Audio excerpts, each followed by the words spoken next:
Bonsoir à toutes et à tous, ravi de vous retrouver sur Monaco Info à l'occasion de votre journal. Voici le sommaire de cette édition. Direction pour commencer l'Antarctique avec le premier engin d'exploration polaire Made in Monaco. Le Venturi Antarctica ne cesse d'être amélioré au fil des explorations. Un projet, vous l'entendrez, souhaité par le prince Albert II. Ensuite, nous vous parlerons de sport avec la belle victoire de la Roca Team face à l'Asvel, mais aussi du prochain match de l'AS Monaco FC à domicile contre Auxerre, une rencontre qui comptera pour la 21e journée de Ligue 1. Les conférences de presse d'avant-match à retrouver dans quelques instants. Toujours en sport, l'entraîneur des 4 monégasques qui vont participer à la Coupe Davis sera notre invité. L'occasion pour Guillaume Couillard de nous rappeler les ambitions de la principauté face à la République dominicaine. Et puis, nous vous dévoilerons l'incroyable histoire de Zaya Ziouani. La vie de cette femme chef d'orchestre vient d'être adaptée au cinéma. Un parcours, vous verrez, semé d'embûches, mais surtout de réussite. Venturi Antarctica, le premier engin électrique d'exploration polaire, est rattaché à la station Princesse Elisabeth Antarctica depuis décembre 2021. Pour sa deuxième année d'exploitation, des améliorations techniques ont été apportées à cette machine unique au monde. Vanessa Dessy vous en dit plus sur des images signées Venturi et Lionel Bernardi. C'est un engin éco-responsable en adéquation avec l'approche environnementale de la station scientifique belge Princesse Elisabeth Antarctica. Ce véhicule électrique d'exploration polaire aura permis de réaliser des missions scientifiques en limitant au maximum toute perturbation pour l'écosystème. C'est un beau projet sous l'élan du prince Albert II qui a visité l'Antarctique en 2009 et il a fait appel à Gildo Pastor pour créer un véhicule qui doit, on va dire, naviguer, voguer, parce qu'on flotte sur la neige en Antarctique sans polluer. Fin 2022, et alors qu'un nouvel été débutait dans l'hémisphère sud, la seule station zéro émission du continent antarctique a accueilli une nouvelle équipe de Venturi. Celle-ci a opéré des améliorations sur le premier véhicule électrique à chenilles de l'histoire du continent blanc. Ces interventions semblaient nécessaires. Ces améliorations sont au niveau de la chenille, où à cause de la variation de température, la neige est très instable, elle peut être très collante. Surtout quand il fait chaud, avec le changement climatique, on le sent de plus en plus. Et la neige a tendance à coller dans le système de chenille, ce qui crée des fortes vibrations. Ensuite, une autre amélioration, c'est plus au côté thermique. Il a fallu qu'on refroidisse plus notre chaîne de traction. Il a fallu donc faire créer amener de l'air, un flux d'air qui rentre dans le soubassement du véhicule, car toute notre technologie, batterie, moteur, inverteur se trouve sous le plancher du véhicule. Et la troisième innovation, c'est plus du confort dans l'habitacle. Même s'il fait très froid en Antarctique, quand on est sous les radiations du solaire, le rayonnement du soleil à travers les vitres, comme dans une voiture, on sent la chaleur du soleil, ça crée un échauffement sur le corps humain. Donc on a créé des bouches d'aération, comme sur une voiture. On prend l'air frais à l'extérieur du véhicule et on peut le souffler directement sur les passagers. Le véhicule restera en mission à la station scientifique belge Princesse Elisabeth Antarctica jusqu'à nouvel ordre. Afin de vérifier sa fiabilité dans le temps, les équipes de Venturi se concentrent également sur un tout nouveau projet lunaire, le programme Artemis sous l'impulsion de la NASA. La reprise du programme lunaire Artemis par la NASA marque d'ailleurs le début d'une mission de grande envergure, faire un saut sur la Lune pour mieux conquérir le sol martien d'ici la fin des années 2030. Du sport pour poursuivre ce journal avec la Roca Team qui trône désormais seule tout en haut de la Betclic Elite. Avec son nouveau succès face à l'Asvel 72-63, Monaco compte 2 succès d'avance sur son dauphin Boulogne-Levallois. Prochain match pour la Roca Team en Euroleague face à Berlin ce mercredi 1er février à 20h en terres allemandes. Après un très beau parcours à l'Open d'Australie, Hugo Nys est de retour à Monaco. Lui et ses coéquipiers joueront contre la République dominicaine les 4 et 5 février prochains dans le cadre de la Coupe Davis. C'est une première et ces matchs se dérouleront au Monte Carlo Country Club. Pour nous dévoiler les ambitions des Monégasques et tout savoir sur leur préparation, Guillaume Couillard, leur entraîneur, est présent sur Monaco Info. Bonsoir à vous. Bonsoir. Alors pour la première fois de son histoire, l'équipe monégasque sera donc opposée à la République dominicaine. Quelles sont vos ambitions, Guillaume, pour ces rencontres? Nos ambitions, elles sont évidemment de remporter cette rencontre. On sait que ça ne va pas être facile, hein. On connaît les joueurs d'en face. Sur le papier, ils sont en simple, en tout cas, mieux classés que nous. Donc ça veut dire qu'on n'est pas forcément favori, même si on joue chez nous devant notre public. Il va falloir être très très sérieux pour remporter cette victoire. Parlez-nous des 4 joueurs retenus à Monaco. Alors on va garder la même équipe que pour les rencontres de l'année dernière. On aura Valentin Vachereau, Lucas Catarina, Hugo Nice et Romain Arneaudo. Hugo Nice qui a d'ailleurs fait un incroyable parcours à l'occasion de l'Open d'Australie puisqu'il a participé à la finale double messieurs de la compétition. Qu'avez-vous justement pensé de son parcours ? C'est un parcours exceptionnel, on le savait capable de faire ce genre de résultats. Il a prouvé, être capable et le faire, c'est deux choses différentes. Lui l'a fait, donc j'espère que ça va le booster. Il n'a pas eu le trophée qu'il voulait, hein. Une finale, c'est toujours, on dit qu'il faut la gagner. Je crois qu'il est un peu, voire beaucoup déçu. Maintenant, c'est un champion et je sais qu'il va se remobiliser pour être prêt samedi ou dimanche pour rentrer sur le terrain et apporter le ou les points qu'il nous faudra. Et Guillaume, en termes de préparation, comment avez-vous justement préparé les joueurs pour cette échéance ? Alors on a décidé qu'il ferait des tournois de préparation, donc chacun est parti dans des destinations différentes. Donc Hugo était en Australie, Romain était en Belgique, Valentin aussi, et Lucas était en Normandie et en Tunisie avant. Voilà, c'était bien de faire le plein de confiance avec beaucoup de matchs, et on avait rendez-vous aujourd'hui pour commencer une préparation tous ensemble. Alors Hugo va rater le premier jour parce que il est revenu, il revient simplement aujourd'hui avec son long périple. Mais à partir de demain, on sera tous réunis et on commencera un petit peu à vivre ensemble et à refaire monter cet état d'esprit qui est très important pour nous. Un mot sur cette Coupe Davis, justement, Monaco la joue depuis 1929, je crois. C'est l'épreuve reine du tennis masculin en étant la plus grande compétition sportive du monde avec 125 nations participantes. Qu'est-ce que ça vous fait de savoir que ce rendez-vous incroyable approche ? Quelque chose d'extraordinaire, quelque chose qu'on attend chaque année. C'est nous jouer. Le tennis est un sport individuel, donc toute l'année on est tout seul. Ils sont tout seuls à faire des tournois. Là, se retrouver avec les copains pour jouer pour notre pays, notre drapeau, c'est quelque chose qui nous galvanise.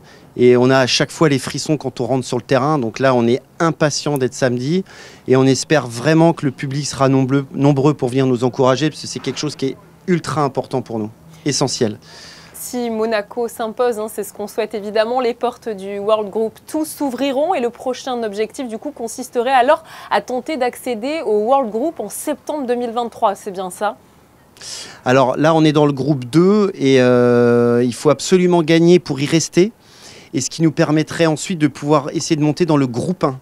Et après le groupe 1, il y a le groupe mondial, en effet. Mais dans un premier temps, il faut déjà sauver notre peau du groupe 2 en gagnant cette rencontre. Et ensuite, on aura donc 2 autres rencontres pour essayer d'accéder au groupe du dessus. La route est longue, mais on sait qu'on est capable avec... moi, je sais que les joueurs que j'aime peuvent nous permettre d'aller bien loin dans cette compétition. Cette Coupe Davis débutera donc le 4 février prochain. Est-ce que vous avez quelques informations concernant le programme à nous donner ? Alors les matchs commenceront le samedi à 11 h. Il y aura 2 simples, les deux matchs en simple. Et le dimanche, il y aura un double à 11 h, suivi encore de 2 simples. Merci beaucoup à vous, Guillaume, d'avoir été présent sur Monaco Info. Nous vous souhaitons évidemment beaucoup de réussite à l'occasion de cette Coupe Davis. Merci à vous. Après un mois de janvier bien rempli, pas de repos pour les hommes de Philippe Clement en février. En effet, dès le premier jour du mois, les Rouges et Blancs seront sur le pont avec la réception d'Auxerre au Stade Louis II pour le compte de la 21e journée de Ligue 1. Philippe Clement était en conférence de presse d'avant-match. Il a fait le point sur les joueurs indisponibles. On l'écoute. C'est un seul joueur pour le moment, c'est Diatta. Parce qu'il a senti quelque chose dans le pied quand il a sauté à Marseille. Elle a tombé mal, c'est pas certain qu'il est disponible pour le match. Il n'a pas entraîné, on verra demain. Et les autres tous sont disponibles. Est-ce que Voland il sera dans le groupe ou il faut encore qu'il montre On voit qu'avec Kevin, c'est jour par jour, c'est mieux. C'est une décision pour demain, pour le faire, mais on le voit que c'est de mieux en mieux chaque jour. Invaincu en 2023, l'AS Monaco va aussi essayer de conserver une invincibilité à domicile face aux Bourguignons qui date, tenez-vous bien, depuis le 6 août 2005. Rendez-vous donc ce mercredi 1er février à 21 h au stade Louis II. La Chine est l'une des économies les plus importantes au monde. Les compétences en mandarin peuvent donc être très prisées pour les affaires, la technologie et les relations internationales. Les élèves demandent de plus en plus l'apprentissage de cette langue. Alors pourquoi un tel engouement? Nous avons posé la question à Zhu Mingyu, professeur de chinois au collège Charles III. Il est au micro de Vanessa Dessy sur des images de Lionel Bernardi. Il y a 30 élèves en 6e, soit 3 fois plus que l'année dernière. Les raisons sont très diverses. Il y a des élèves qui veulent apprendre une nouvelle langue, et comme la langue chinoise est originale pour eux, c'est pourquoi ils ont choisi. Il y a d'autres élèves qui m'ont dit qu'ils aiment bien la culture chinoise, et il y a des élèves qui aiment aussi la nourriture chinoise, et il y a aussi des élèves qui entendent que leurs parents disent que la langue chinoise sera la langue du futur. Beaucoup de monde trouve que le chinois est difficile. En fait, oui et non. Voilà. Et pourquoi non? Parce que la langue chinoise n'est pas plus difficile que la langue française. Parce qu'il n'y a pas de conjugaison en chinois. Et par ailleurs, la structure des phrases chinoises sont relativement stables. Il n'y a pas de phrases inversées. Et sachez que seulement 5% des élèves abandonnent cette option en cours d'année. Avec l'Orchestre Philharmonique de Monte-Carlo, la musique classique fait entièrement partie du paysage de la Principauté. Et ce soir, nous allons vous parler d'une femme chef d'orchestre. Après avoir grandi en Seine-Saint-Denis, Zaya Ziwani a créé son orchestre à l'âge de 20 ans. Le film Divertimento, sorti en salle ce mercredi 25 janvier, retrace d'ailleurs une partie de sa vie. Bonsoir à vous. Bonsoir. Alors, comment ce projet de film retraçant une partie de votre vie est-il né? Eh bien, écoutez, c'est vrai que c'était assez inattendu. Je ne m'attendais pas du tout à un jour recevoir cet appel des producteurs, me disant au départ, ils voulaient faire un film plutôt fictif sur la place de la musique classique, justement dans un quartier populaire en Seine-Saint-Denis. Et ils ont essayé d'inventer l'histoire, et puis petit à petit, rapidement, ils se sont rendus compte que ça servait à rien d'inventer l'histoire, puisqu'il y avait une histoire vraie, une belle histoire vraie qui existait. Et c'est comme ça qu'après, le scénario s'est orienté sur mon parcours, celui de ma sœur jumelle Fetouma, et puis après, qui a abouti à la création de l'Orchestre Divertimento. Et donc, c'est un projet qui a mûri pendant quelques années, et on a tourné le film en 2019. Alors, qu'est-ce que vous avez ressenti finalement devant ce film qui évoque vos débuts, votre jeunesse, beaucoup d'émotions, je suppose, en se rendant compte de tout le chemin qui a été parcouru? Oui, alors c'est vrai que moi, j'ai parfois tendance à me concentrer sur l'avenir et du chemin qui reste encore à accomplir. En effet, ça a permis de voir, de réfléchir à tout ce parcours. Et puis aussi, en effet, à mettre en lumière ce parcours avec les difficultés que c'est, en effet, de décider qu'on est jeune, qu'on est une jeune femme, de devenir chef d'orchestre. Et aussi face parfois aux idées reçues qu'on peut avoir sur des personnes qui grandissent dans des quartiers populaires, comme ça a été mon cas. Par rapport justement à votre parcours que l'on découvre dans le film, émaillé d'humiliation parfois, de mépris de classe, de misogynie, de racisme. Et tout ça est aussi évidemment ponctué de moments de bonheur. Comment vous retracerez un petit peu tout ça? Comment vous l'avez vécu? Même si on peut être mis en lumière, on peut avoir des succès, et bien qu'en fait, le parcours est loin d'être évident, et qu'il y a beaucoup d'embûches, et en même temps, c'est aussi un film, même si on a toutes ces difficultés, qui est un film qui est malgré tout assez optimiste, et qui permet aussi à toutes les personnes, et particulièrement les jeunes, de s'autoriser à rêver, de s'autoriser de grandes ambitions, et qu'avec notre travail, on a toujours des résultats. Donc c'est vrai que c'était déroutant, mais en même temps, c'est pour la bonne cause et avant tout aussi c'est un film qui parle de musique, donc un film grand public avec autant de musique, c'était aussi un pari réussi et ne serait-ce que pour ça, j'en suis très heureuse. C'est vrai que c'est d'actualité, cela reste difficile pour une femme encore aujourd'hui d'être chef d'orchestre. Pourquoi, selon vous ? C'est vrai que le métier de chef d'orchestre fait partie de ces univers qui sont difficiles à investir et je trouve que voilà, ce film permettra de mettre en lumière, mais aux côtés aussi de toutes les actions que je porte aujourd'hui avec l'Orchestre Divertimento, avec ma sœur jumelle Fitnoa, pour aussi montrer que on pouvait faire changer les choses, que c'était possible et que les femmes, elles étaient aussi compétentes et qu'elles avaient aussi un regard à apporter au milieu musical et à notre société d'une façon plus générale. Ce film permet aussi de mettre en avant la démocratisation de la musique classique qui est, il faut le redire, mais vraiment l'un de vos combats. Oui, exactement. Et c'est vrai que bon, c'est un film qui en effet retrace mon histoire, mais plus encore que simplement mon histoire, celle de ma sœur Fetouma, celle de notre famille. Elle permet aussi de montrer que c'est un milieu qui en effet souffrait et parfois souffre encore de certaines traditions, de certaines conventions. On pense que la musique symphonique, elle n'a sa place que dans les grandes salles de concert, mais ça montre aussi que la beauté, la puissance, la richesse de cette musique, elle peut fédérer des personnes très différentes et qu'elle a aussi sa place en milieu urbain, en milieu rural, en milieu carcéral. Et c'est vrai que ça montre l'engagement de ce que c'est Divertimento aujourd'hui, mon engagement aujourd'hui en tant que chef d'orchestre, celui des musiciens, celui de ma sœur Fetouma, et donc en effet de décloisonner et de rendre cette musique populaire dans le sens beau et noble du terme. Vous êtes, on peut le dire, une femme aux multiples casquettes. Vous dirigez donc un orchestre, vous êtes désormais le personnage d'un film et vous donnez également des cours à des jeunes pour leur apprendre votre métier. La transmission, là aussi, est au cœur de votre démarche. Et moi, je trouve ça important. Alors, j'ai eu la chance de connaître ça dans la famille. Peut-être que d'autres jeunes n'auront pas forcément cette opportunité, ni dans la famille, ni peut-être même à l'école. Et moi, je trouve important que, en tant qu'artiste, on ait aussi une responsabilité, qu'on joue aussi ce rôle de transmettre, de partager. Et c'est comme ça qu'aujourd'hui, on a des publics aussi très divers dans nos concerts. Et justement, avec ma sœur Fitouma, on a créé une académie qui s'appelle Académie Divertimento, qui permet justement à beaucoup de jeunes partout en France de pratiquer la musique, d'intégrer un orchestre professionnel le temps d'un concert, de plusieurs projets, pour les amener aussi à croire dans leur potentiel, à quelque part cultiver ce potentiel, et puis aussi à comprendre que dans la vie, il y a aussi une exigence à avoir, qu'il faut aussi travailler, que des valeurs qui sont importantes dans la vie. Et donc, pour moi, je ne voyais pas exercer mon métier de chef d'orchestre autrement qu'en étant évidemment dans les salles de concert, mais en étant aussi très engagé dans la transmission, et ça me tient à cœur de continuer cet engagement encore aujourd'hui. Merci beaucoup à vous, Zaya Ziwani. Merci. Et on continue justement dans le registre de la musique classique avec la 2e édition du Festival Mozart à Monaco. 5 concerts organisés par l'Orchestre Philharmonique de Monte-Carlo sont donnés à cette occasion jusqu'au 5 février.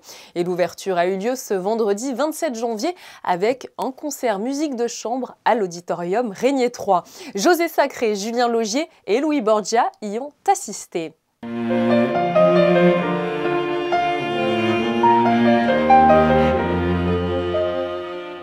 C'est un concert de musique de chambre qui a ouvert vendredi 27 janvier la 2e édition du Festival Mozart à Monaco, avec sur la scène de l'auditorium Régnier 3 un pianiste invité, David Bismuth, et 3 musiciens solistes de l'Orchestre Philharmonique de Monte-Carlo, Lisa Kerob violon, Federico Andrés Hout alto et Thierry Amadi violoncelle. Au programme, un trio de Beethoven et 2 quatuors, un de Beethoven et un quatuor de Mozart évidemment. Il faut savoir que ces œuvres ont été écrites vraiment à la même période que le quatuor de Mozart qu'on va jouer en 2e partie, à quelques années près. Donc on peut vraiment trouver un lien entre les 2 compositeurs. Le trio et le quatuor de Beethoven, pour nous, c'est une première. Oui. Et alors Beethoven a écrit ce trio, c'était son premier trio avec piano. Et il s'est essayé dans ce style qui lui a ensuite évidemment valu des chefs-d'œuvre. Hein. Oui. Et le quatuor, c'est pareil, c'est une œuvre de jeunesse. Il a écrit 4 quatuors dans son jeune âge. Et bon, on sent qu'il se cherche un petit peu, mais c'est très prometteur pour la suite.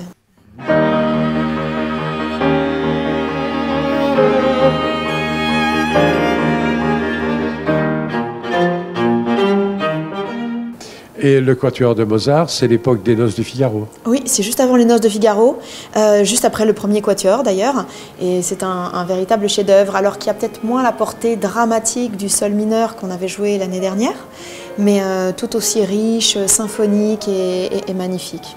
Prochain concert Mozart à Monaco, ce mardi 31 janvier à 18h30 à l'Auditorium Régnier 3. Il s'agira d'un concert happy hour autour des opéras de Mozart. Un point comme chaque soir sur vos prévisions météo avec Christinda Thomel. Un grand ciel bleu est encore attendu pour ce mardi 31 janvier. Bonsoir Julia, eh bien oui, il fera beau demain, car même si quelques passages nuageux tenteront de faire leur entrée le matin dans le ciel azuréen, le soleil saura s'imposer, et ce pour toute la journée de mardi. Du côté des températures, prévoyez 13 degrés au meilleur moment de la journée et 8 degrés pour les minimales. Le soleil se lèvera à 7h46 et se couchera à 17h40. Et puis demain, nous fêterons les Marcelles. Pour refermer ce journal, je vous emmène 20 ans en arrière, en 2003, au jardin du Casino de Monte-Carlo. Le prince Albert II y découvrait alors les statues de l'artiste Vanessa Seward. L'ancien ministre d'État Patrick-André Leclerc était lui aussi présent pour découvrir le travail de l'artiste en principauté. C'est la fin de cette édition. Merci à vous de l'avoir suivi. On se retrouve demain pour un nouveau point complet sur l'actualité de la principauté. Très belle soirée à vous.